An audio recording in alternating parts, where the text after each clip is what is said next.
আজকে ঝাল ঝাল করে মজার একটা ভর্তার রেসিপি করলাম শুটকি মাছ দিয়ে, শুটকি চিংড়ি মাছ দিয়ে মজার একটা রেসিপি করলাম। আসসালামু আলাইকুম, সবাই কেমন আছেন? আপনাদের সাথে আছি আমি মামে ঘরোয়া ব্লগ। দূরে এবং কাছে আমার প্রাণপ্রিয় ভাই ও বোনেরা, পুরা বন্ধুরা যে যেখানে আছেন, আশা করি সবাই ভালো আছেন, সুস্থ আছেন এবং নিরাপদে আছেন। আপনাদের ছোট বড় সবার দোয়া এবং ভালোবাসা আলহামদুলিল্লাহ আমিও আমার ফ্যামিলির সবাইকে নিয়ে ভালো আছি। তো আজকে একটা ভিডিও নিয়ে এসেছি। ভিডিওটা হলো আমি চিংড়ি শুটকি ভর্তা বানাইছি অনাসে।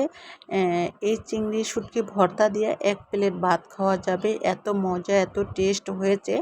আর আমি একটু ঝাল ঝাল করে চিংড়ি শুটকির ভর্তাটা বানাইছি। আমার না ইচ্ছা করেছিল যে ঝাল ঝাল করে যে চিংড়ি শুটকির ভর্তা বানাবো, তাই আমি যেই কথা সেই কাজ করে নিলাম। করে নিয়ে তারপরে অনায়াসে এক প্লেট ভাত খেয়ে ফেললাম। তাই এই তো চিংড়ি মাছগুলো ভাজা হয়ে গেছে, এখন আমি রসুনটা একটু ভেজে নিতে আছি।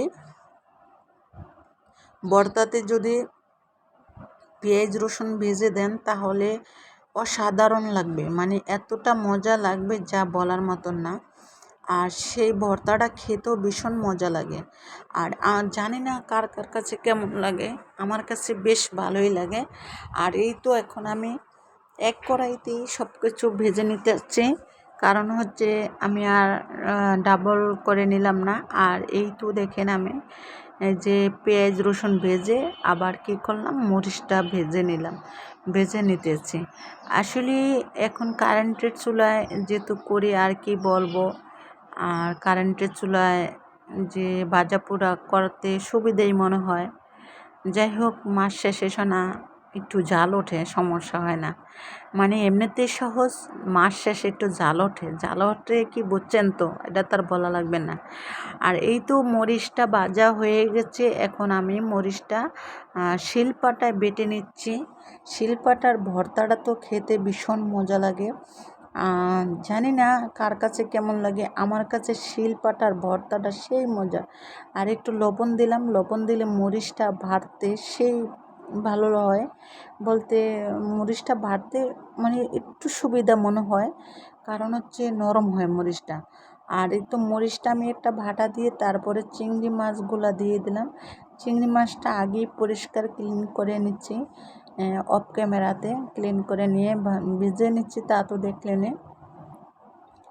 আর এই তো চিংড়ি মাছটা এখন একটু বেটে নিলাম। আর চিংড়ি মাছটা একটু পানি দিলে এই বাটাটা অনেকটা সুবিধা মনে হবে। আর এখন সবাই পছন্দ করেন ভর্তা, আর ভর্তা যে পছন্দ না করে এমন কোনো মানুষ নাই যে ভর্তা পছন্দ করে না। আমি একটু লবণটা টেস্ট করলাম, টেস্ট করে দেখলাম যে লবণটা হয় না, তারপরে আমি লবণটা একটু দিয়ে দিলাম, দিয়ে তারপরে আমি পেঁয়াজ আর রসুন ভাজাটা দিয়ে দিলাম, বেটে নিলাম, বেটে নিলে তো সেই স্বাদ। আর আমার কাছে বেশ ভালোই লাগে, কিন্তু কাঁচা পেঁয়াজের চেয়ে আর কাঁচা রসুনের চেয়ে কিন্তু কীরকম ভেজে দিলে, পেঁয়াজ রসুনটা যদি ভেজে দেয় তাহলে খেতে ভীষণ ভালো লাগে, আর সেই স্বাদ সেই মজা লাগে।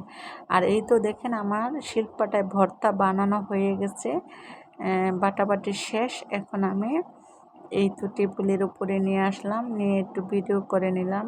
আর এই তো একটা চামচ দিয়ে দিলাম, আর চামচ দিয়ে আমি আবার কিন্তু এখন এই যে প্লেটে ভাত নিলাম, ভাত নিয়ে অনায়াসে একদম হাপুচুপুচ করে আমি এক প্লেট ভাত খেতে পারবো। দেখেন তো কতটি ভাত নিচ্ছি ভর্তার লোভে সেই আমার ভাতগুলো নেওয়া হয়েছে।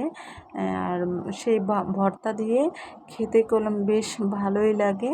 আর ভর্তা তো সবাই কম বেশি পছন্দ করেন, আমিও পছন্দ করি। তাই এখন যে ভর্তা দিয়ে এক প্লেট ভাত অনায়াসে আমি খেয়ে ফেলাম। তাই সবাই ভালো থাকবেন, সুস্থ থাকবেন। আল্লাহ হাফেজ, আসসালামু আলাইকুম।